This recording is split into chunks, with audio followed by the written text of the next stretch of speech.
नमस्कार। दोपहर समाचार में आपका स्वागत है।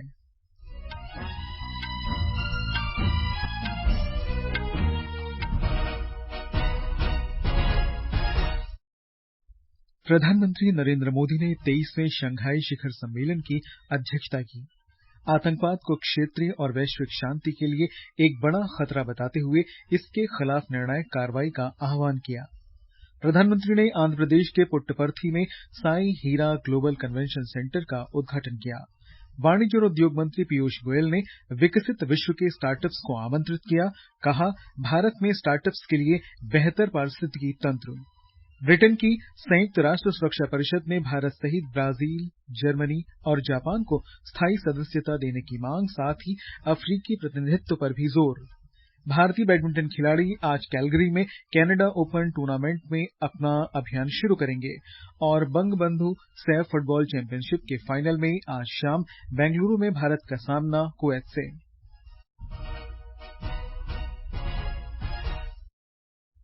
दोपहर समाचार के साथ मैं निखिल कुमार। प्रधानमंत्री नरेंद्र मोदी ने आतंकवाद को क्षेत्रीय और वैश्विक शांति के लिए एक बड़ा खतरा बताया है। श्री मोदी ने शंघाई सहयोग संगठन SCO के देशों से इस खतरे से एकजुट होकर लड़ने का आह्वान किया। उन्होंने शंघाई शिखर सम्मेलन को वर्चुअल माध्यम से संबोधित करते हुए कहा कि कुछ देश सीमा पार आतंकवाद को अपनी नीति के रूप में इस्तेमाल कर रहे हैं। संगठन के सदस्यों को ऐसे देशों की आलोचना करने से हिचकना नहीं चाहिए। श्री मोदी ने कहा कि आतंकवाद पर दोहरा मानदंड नहीं हो सकता है। उन्होंने कहा कि अफगानिस्तान के मामले में भारत की चिंताएं और उम्मीदें अधिकतर SCO देशों की तरह ही हैं। श्री मोदी ने कहा कि अफगानिस्तान की जमीन को पड़ोसी देशों में अस्थिरता फैलाने और आतंकवादी विचारधारा को बढ़ावा देने के लिए इस्तेमाल नहीं किया जाना चाहिए। आतंकवाद क्षेत्रीय एवं वैश्विक शांति के लिए प्रमुख खतरा बना हुआ है। चुनौती से निपटने के लिए निर्णायक कार्रवाई आवश्यक है। आतंकवाद चाहे किसी भी रूप में हो, किसी भी अभिव्यक्ति में हो, हमें इसके विरुद्ध मिलकर लड़ाई करनी होगी। कुछ देश क्रॉस बॉर्डर टेररिज्म को अपनी नीतियों के इंस्ट्रूमेंट के रूप में इस्तेमाल करते हैं, आतंकवादियों को पनाह देते हैं। SCO को ऐसे देशों की आलोचना में कोई संकोच नहीं करना चाहिए। प्रधानमंत्री ने कहा कि खाद्य, ईंधन और उर्वरक संकट, विवाद, तनाव और महामारी सभी देशों के लिए एक बड़ी चुनौती है। उन्होंने कहा कि पिछले 2 दशकों में SCO समूचे यूरेशिया क्षेत्र में शांति, समृद्धि और विकास के एक महत्वपूर्ण मंच के रूप में उभरा है। श्री मोदी ने कहा कि भारत ने SCO के अध्यक्ष के तौर पर इसके बहुआयामी सहयोग को नई ऊंचाई देने के लिए सतत प्रयास किए हैं। उन्होंने कहा कि भारत में SCO में सहयोग के 5 नए स्तंभ बनाए गए हैं।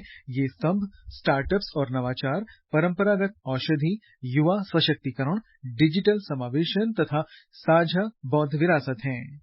पूरे एशियाई क्षेत्र में शांति, समृद्धि और विकास के लिए एक महत्वपूर्ण प्लेटफॉर्म के रूप में उभरा है। इस क्षेत्र के साथ भारत के हजारों वर्ष पुराने सांस्कृतिक और पीपल टू पीपल संबंध हमारी साझा विरासत का जीवंत प्रमाण है। हम इस क्षेत्र को एक्सटेंडेड नेबरहुड ही नहीं, एक्सटेंडेड फैमिली की तरह देखते हैं। SCO के सभी सदस्य देश चीन, रूस, कजाकिस्तान, किर्गिस्तान, पाकिस्तान, ताजिकिस्तान और उज्बेकिस्तान को इस सम्मेलन में भागीदारी के लिए आमंत्रित किया गया। ईरान, बेलारूस और मंगोलिया पर्यवेक्षक के रूप में इसमें भाग ले रहे हैं।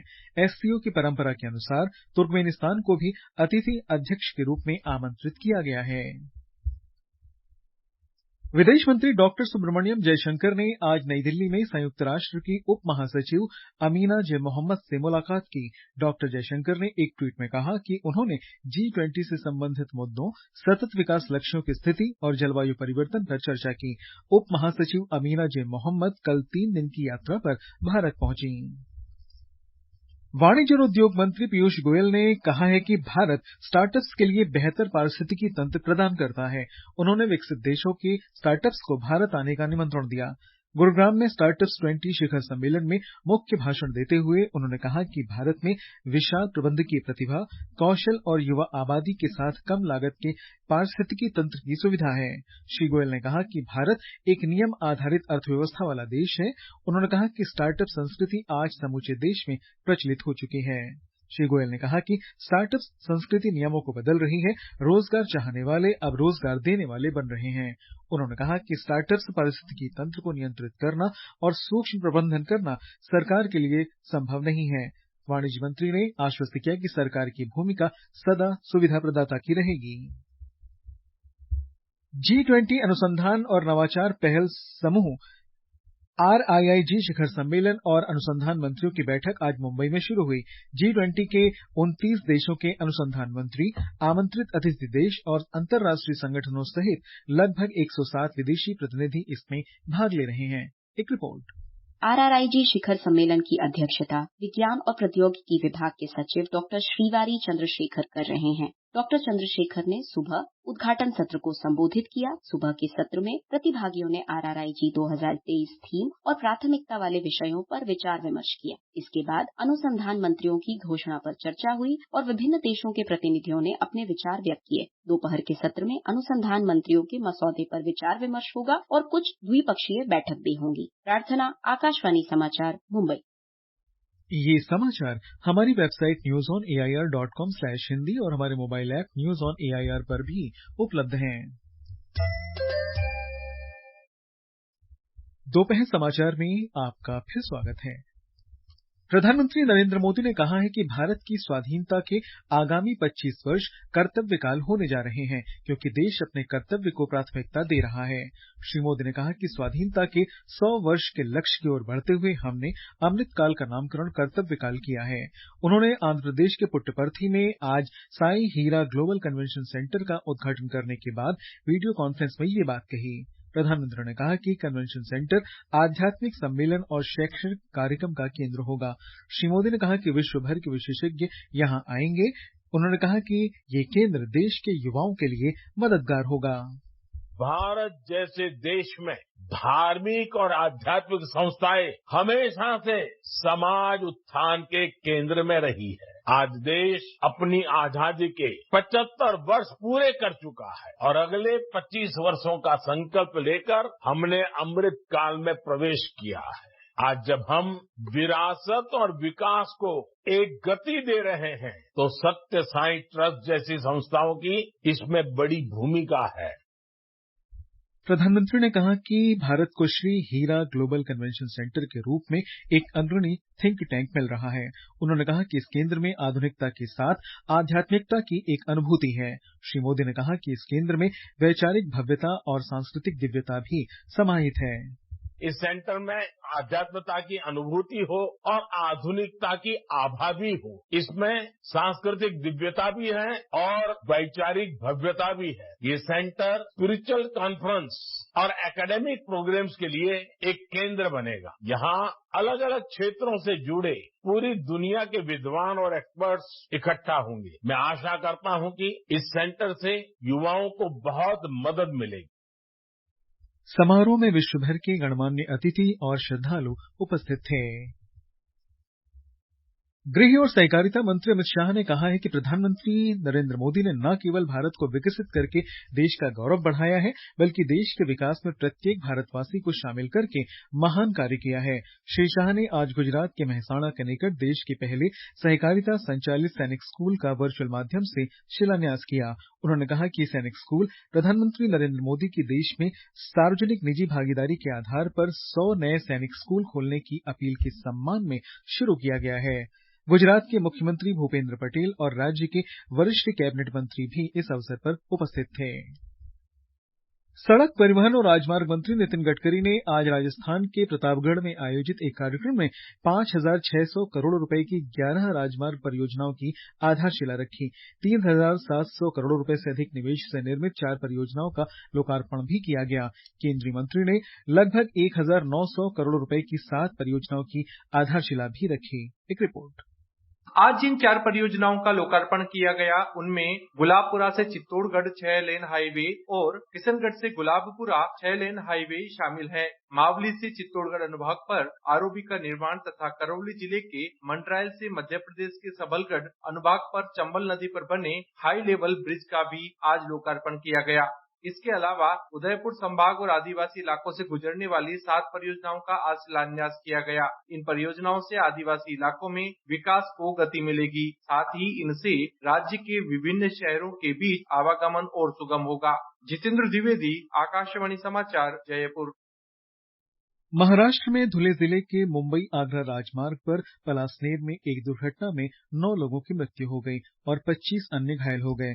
प्रारंभिक रिपोर्ट के अनुसार एक ट्रक कंटेनर 4 वाहनों से टकरा गया और उसके बाद राजमार्ग पर एक होटल में जाकर दुर्घटनाग्रस्त हो गया। हादसे की सूचना मिलते ही हाईवे पुलिस और स्थानीय अधिकारी मौके पर पहुंचे और बचाव कार्य शुरू किया। घायलों को नजदीकी अस्पताल में भर्ती कराया गया है। आगे की जांच जारी है। ये समाचार आकाशवाणी से प्रसारित किए जा रहे हैं। ताजा समाचार जानने के लिए आप हमारे Twitter handle @AIR News Hindi को फॉलो कर सकते हैं। ये आकाशवाणी है। ब्रिटेन ने संयुक्त राष्ट्र सुरक्षा परिषद में भारत सहित ब्राजील, जर्मनी और जापान को स्थायी सदस्यता देने की मांग की है। साथ ही अफ्रीकी प्रतिनिधित्व पर भी जोर दिया है।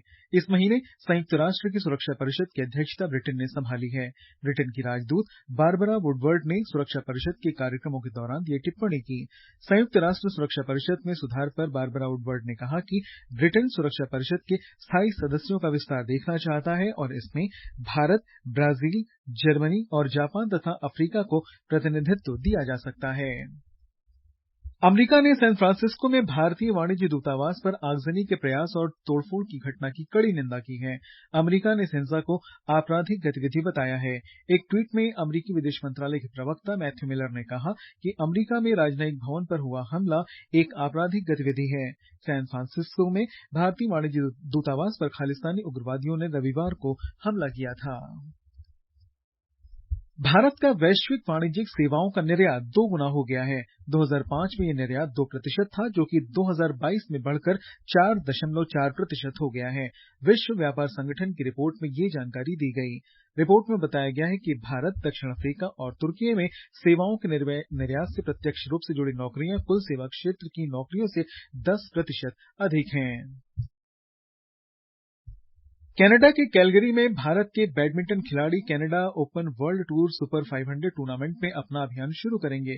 महिला सिंगल्स में 2 बार की ओलंपिक पदक विजेता पीवी सिंधु कनाडा की तालिया एनजी के खिलाफ अपना अभियान शुरू करेंगी। महिला सिंगल्स के मुख्य ड्रॉ में भारत की तस्नीम मीर और गाडे रुतविक शिवानी भी मुख्य ड्रॉ में खेलेंगी।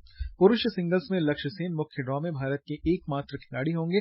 लक्ष्य सेन का मुकाबला थाईलैंड के कुनलावुत वितीत-सरन के साथ होगा। पारुपल्ली कश्यप जर्मनी के काई शेफर के खिलाफ क्वालीफायर मैच खेलेंगे। भारत के एस शंकर, मुथुस्वामी सुब्रमण्यम और बी साई प्रणीत भी क्वालीफायर मुकाबलों में अपनी शुरुआत करेंगे। पुरुष डबल्स में कृष्णा प्रसाद गारगा और विष्णुवर्धन गौड़ पंजाला भारत की एकमात्र चुनौती होंगे। वे शुरुआती मुकाबले में फ्रांस की जोड़ी जूलियन माइयो और विलियम वेलेगर के सामने पहला मैच खेलेंगे। वहीं महिला डबल्स में भारतीय जोड़ी तनिषा क्रास्तो और अश्विनी पोनप्पा का सामना ऑस्ट्रेलिया की कैटलिन इया और टोन्या सोमरविले की जोड़ी से होगा।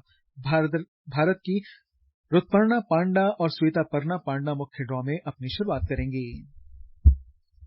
बंगबंधु सैफ फुटबॉल चैंपियनशिप के फाइनल में आज शाम बेंगलुरु में श्री कंठीरवा स्टेडियम में भारत का सामना कुवैत से होगा। सुनील छेत्री के नेतृत्व में भारतीय टीम ने रविवार को सेमीफाइनल में लेबनान को कड़े मुकाबले में हराकर फाइनल में जगह बनाई थी। विंबलडन टेनिस चैंपियनशिप में पिछले विजेता नोवाक जोकोविच और विश्व की नंबर 1 महिला खिलाड़ी इगा श्वांतेक ने आज जीत के साथ अपने अपने अभियान की शुरुआत की, जबकि कोको गॉफ और वीनस विलियम्स कल टूर्नामेंट से बाहर हो गए। और अंत में मुख्य समाचार एक बार फिर। प्रधानमंत्री नरेंद्र मोदी ने 23वें शंघाई शिखर सम्मेलन की अध्यक्षता की। आतंकवाद को क्षेत्रीय और वैश्विक शांति के लिए एक बड़ा खतरा बताते हुए इसके खिलाफ निर्णायक कार्रवाई का आह्वान किया। प्रधानमंत्री ने आंध्र प्रदेश के पुट्टपर्थी में साई हीरा ग्लोबल कन्वेंशन सेंटर का उद्घाटन किया। वाणिज्य और उद्योग मंत्री पीयूष गोयल ने विकसित विश्व के स्टार्टअप्स को आमंत्रित किया। कहा, भारत में स्टार्टअप्स के लिए बेहतर पारिस्थितिकी तंत्र। ब्रिटेन की संयुक्त राष्ट्र सुरक्षा परिषद में भारत सहित ब्राजील, जर्मनी और जापान को स्थायी सदस्यता देने की मांग। साथ ही अफ्रीकी प्रतिनिधित्व पर भी जोर। भारतीय बैडमिंटन खिलाड़ी आज कैलगरी में कनाडा ओपन टूर्नामेंट में अपना अभियान शुरू करेंगे। और बंगबंधु सैफ फुटबॉल चैंपियनशिप के फाइनल में आज शाम बेंगलुरु में भारत का सामना कुवैत से। इसके साथ ही दोपहर समाचार का ये अंक समाप्त हुआ। नमस्कार।